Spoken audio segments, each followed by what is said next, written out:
What's up, everyone? Decided to go ahead and put this lightweight build together, and I was really curious to see how much it weighed, and it weighs 5 pounds 13.8 ounces. So this is a sub 6 pound gun with a magazine. Really happy with the weight on it, and it's got a 30 millimeter scope mount and a 1 to 4 LPVO on top. So can't ask for much more than that. And on top of that, we're looking at, a 4-ounce magazine. So super lightweight. This is a sub 6 pound firearm. Let's call it almost 5.5 pounds without the magazine. It is super lightweight. Like, when I compared this to my other AR15s, I could not believe how lightweight this was. And I'm really digging this gold Duramag. It goes really well with the build, if I do say so myself. And then Brownells titanium nitrite book carrier group, decided to run that. I'm kind of curious to see how this runs. I have not shot this yet. I just put it all together. Like I said, I wanted to see how the parts fit. I did a function check, make sure everything worked just fine. I zeroed the scope for, I do a 5,200 meter zero on this, and man, overall I am very happy with the overall looks, the weight, and we'll see how it functions. I can get this to run. Definitely get this to run. I've got a adjustable gas block on here, and I've opened up the gas port about halfway just to see how well it cycles with the gas port open halfway. I'm only running a carbine length buffer spring in here. I'll probably get a reduced power buffer spring from like Springco or something. I'm running a 3-ounce buffer. I have a Strike Industries modular buffer weight. I can pretty much put just almost empty weights in there to ensure cycling. It's adjustable. You got tungsten steel and some really lightweight weights that you can put into the buffer system. Change them out really easily. Triggers, your typical Hiperfire PDI. No.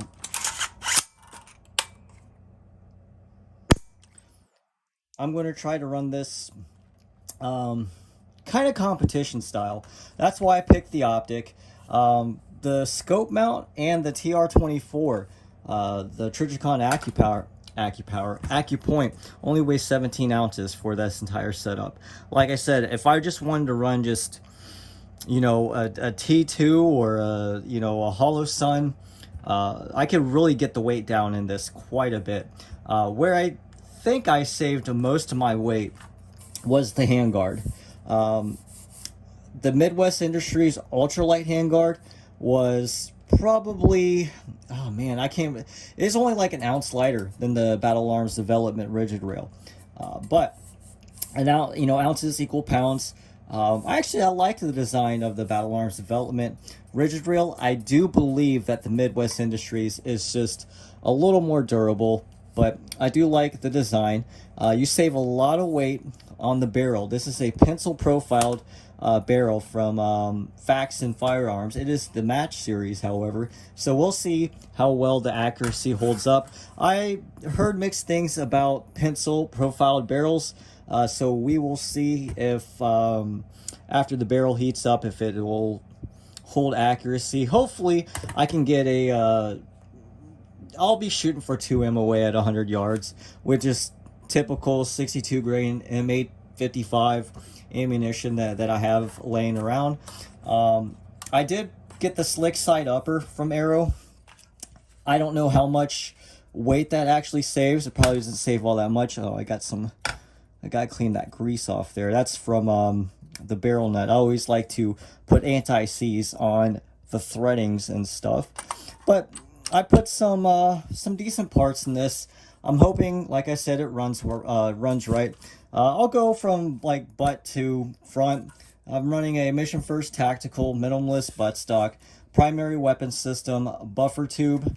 I've got a Fortis K2 castle nut and end plate, Strike Industries quick shift takedown pins, Fortis SLS 5090 safety selector switch, a Hiperfire PDI trigger, gold Duramag, it's just aluminum, Strike Industries Cobra billet aluminum trigger guard, Magpul K2 plus grip, Aero Precision magazine release button, Strike Industries polymer dust cover, Aero Precision SPR 30mm ultralight scope mount, Trijicon Accupoint TR24 BAC triangle 1:4 LPVO, and I've got a Radiant Raptor charging handle, Brownells titanium nitrite lightweight bolt carrier group, stripped Aero Precision lower, stripped Aero Precision slick side upper, Strike Industries, what do you call it, like oversized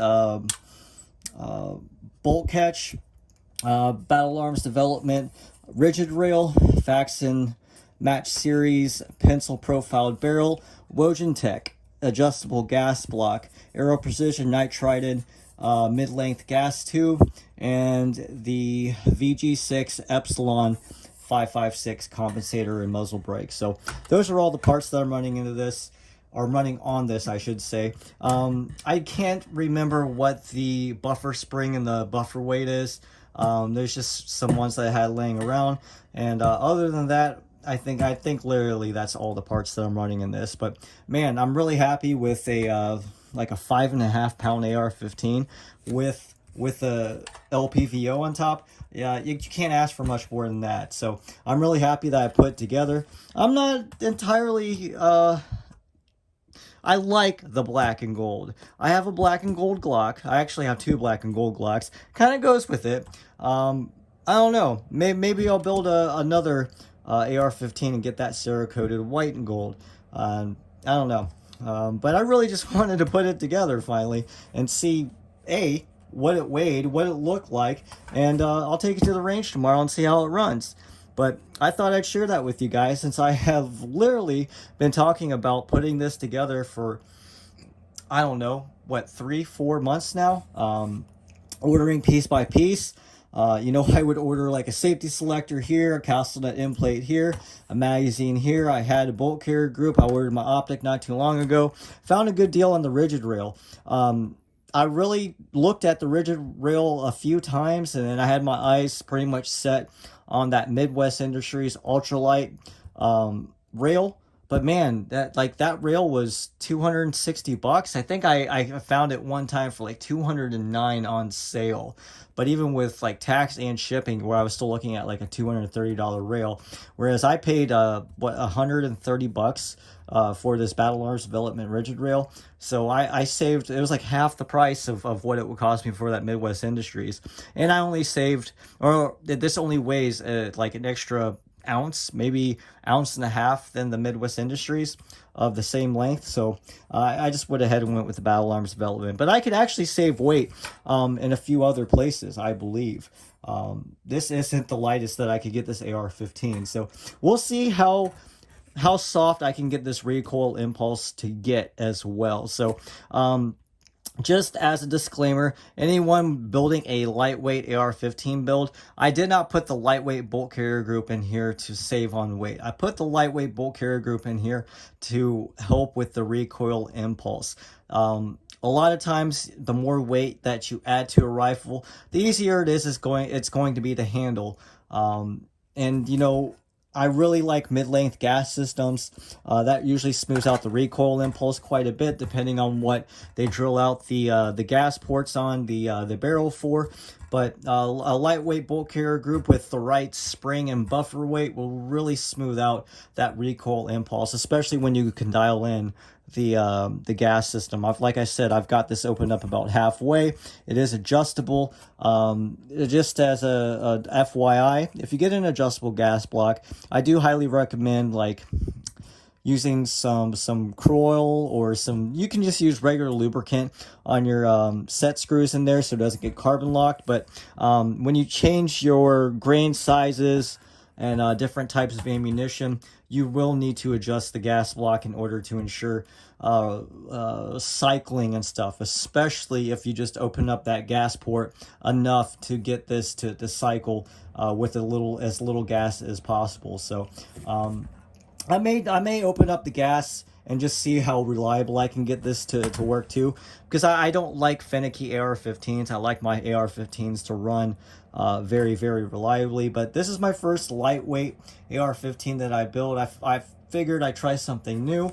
I didn't build this to be the lightest AR-15. I built this just to be an all-around good-looking and lightweight AR-15. Good-looking, functioning, and lightweight AR-15, I should say. So I handpicked all these parts, really happy with it. And like I said, a 5.5 pound AR-15, man, like, well, 5 years ago, it was almost unheard of to get a AR-15 under 6 pounds, especially with the scope and stuff.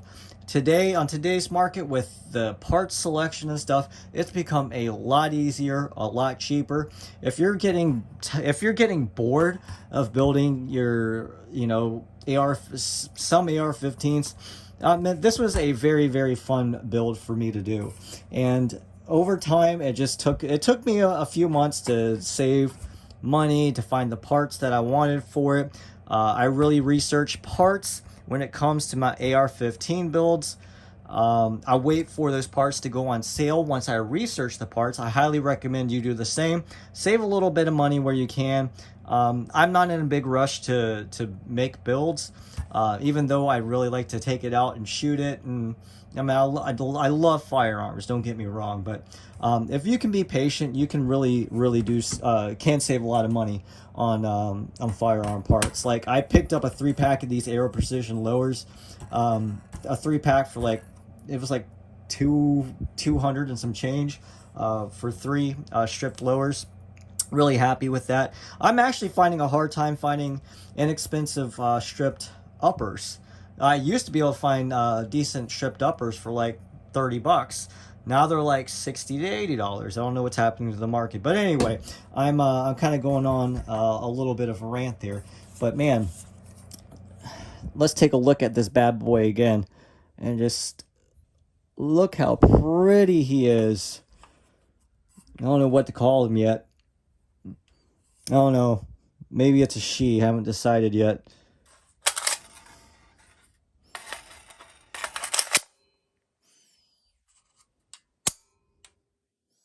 Beautiful. I love building AR-15s, everyone. Let me know what you guys think in the comments below. Thanks for watching.